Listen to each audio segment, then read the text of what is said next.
hours away. Yeah. So what's happening? So just so you know what to expect today, we're going to be here talking with Matthew about survival. So you'll get the first information about survival ever. We can finally talk about it. Yes. That's awesome. Then after that, I'm going to play on a build that won't be having a lot of people in it, but that will make sense as to why that's not problematic, but different. Anyway, you'll get that very soon. So we're going to be here for as long as we can. We'll do half an hour of the special report. Let you know. The download, though, should be available right now. So you should be able to, if you already have a PTS client from the last PTS, you should be able to update it now. There should be a patch available. Yeah, there you go. Someone's already, Viper 3 saying 5.1. 5 gigabyte patch. 5 gigabyte patch. Yep. Okay, yeah, so there you go. Just start your Uplay or your Steam. You should have a download available now. So you can start updating right now. There might be another update if we have to fix a few things before we open it. But yeah, start downloading it. Everyone is hunkering down, but you learn about those antivirals that were left in the dark zone, and that's potentially something that we could use as a cure for the green poison. So the division dispatches a group of agents to the dark zone despite the snowstorm to retrieve those antivirals. That's the overall context. Okay. But of course, like every time a division agent climbs on a chopper, something goes wrong. Something happens. You should know by now not to get on a helicopter. Yeah, boy, don't do it. Yeah. So as you're flying with your group to the dark zone, something bad happens, and there's a crash, and you're left alone, separated from the group, without gear, in a bad shape, pretty far from your goal. But since you're a division agent, you need to carry on. You need to push on and retrieve the session. It's a session-based game mode, roughly 2 hours long, if you survive long enough. Yeah.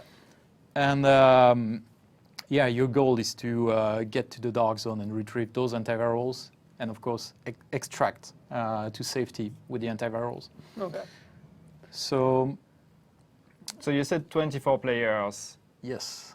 But not in a dark zone, right? So that's no, it's not in the dark zone. For survival, we are reusing the whole. Yeah, absolutely. Yeah. There's competition. It's 24 of you, and there's not resources for everyone. So you'll have to compete against other players, even if it's indirectly. Yeah. Okay. But you won't be shooting at each other, basically. You won't be able to kill each other in the PvE game mode. You will be able to help each other. You will be able to steal resources from others if you want to, but you won't be able to kill each other. All right. That's really cool. That's great for me because I'll just get destroyed. Actually, the first, I saw a question from someone just about... Both. Okay. The matchmaking system is made in a way that if you matchmake solo, it will try to put you with other solo players. And if you're in a team with another team, so we try to keep things as fair as possible. Okay, cool. But you can still matchmake inside then. So when you're inside, or not matchmake, but you can actually If you meet another player, you can group up and. But although if you're in there with a group of 4, you can't add a 5th. No, you can't. But you can leave the group and betray your former teammates if you want to, if that's your kind of trip. Oh, right. In the name, there are new survival mechanics. Your character is cold, character is hungry, dehydrated, and sick. So those 4 mechanics are things you're going to have to manage while playing survival. So at the beginning of the experience, your character is sick with an infection that it contracted during the crash at the beginning. So it's not the green poison, it's something that you can be healed. So the clock is ticking. You can find medicine and painkillers to slow down the disease, but eventually you will have to extract to be properly treated. Then we have hunger, which impacts your health regeneration, thirst, which impacts your vision and detection, and cold. And cold is Cold's the interesting one. Yeah, cold is a big one, especially at the beginning, because you start with close to no equipment for the storm. Your equipment is pretty light. It's made for a short mission, but here you're stuck for like the whole night.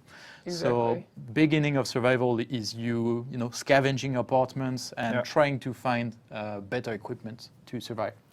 Nice. Actually, that's a good time, Peter. Can we bring up that danger screenshot down the bottom there? This one shows the cold a lot. Yes, that's a good illustration of it. Yeah. I like this one, and obviously people will probably notice a few other things in there as well that they haven't seen before. But all the vanity items you can find in the normal game have an additional layer to them. There's a cold protection rating on them now, and so if you find something that looks really warm, it's going to protect you better against the cold. So if you find, those nice flappy hats, for example, or a warm winter jacket, it doesn't just mean that you're going to look better. It also means that you're going to be protected from the cold. You're going to be able to spend more time outside. Yeah. So, group up and sign up for survival and play together. Great. Yeah. So yeah, if people haven't even picked up the division yet, you could jump into survival day one. Yeah. And experience it the same way as someone who's been playing for a long time, which is really, really cool. And you will also, as part of the reward at the end, you will receive some XP. Okay. So you get XP. You can, hang on. So wait, you could be level 1 and play survival and level up your main character? Yeah, theoretically, you could do that. Okay. Yep. So you get XP, you also get... like warm clothes, you'll be able to use those apartments as shelters, but there are also, fire barrels that you can light up. Yeah.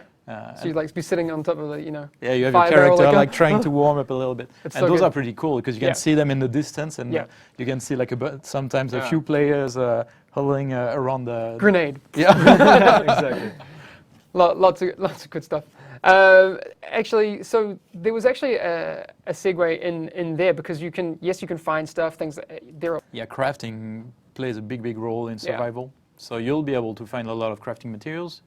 You'll be able to, like in the main game, to deconstruct everything you find that is not useful to you anymore. Perfect. So this is one of the indoor crafting tables that you'll find in the hideouts, because there are hideouts all over the map, right? There are hideouts. So the hideouts are, if you think of the little safe rooms in the dark zone, they're kind of the same vibe. They are abandoned buildings, abandoned apartments where you're safe.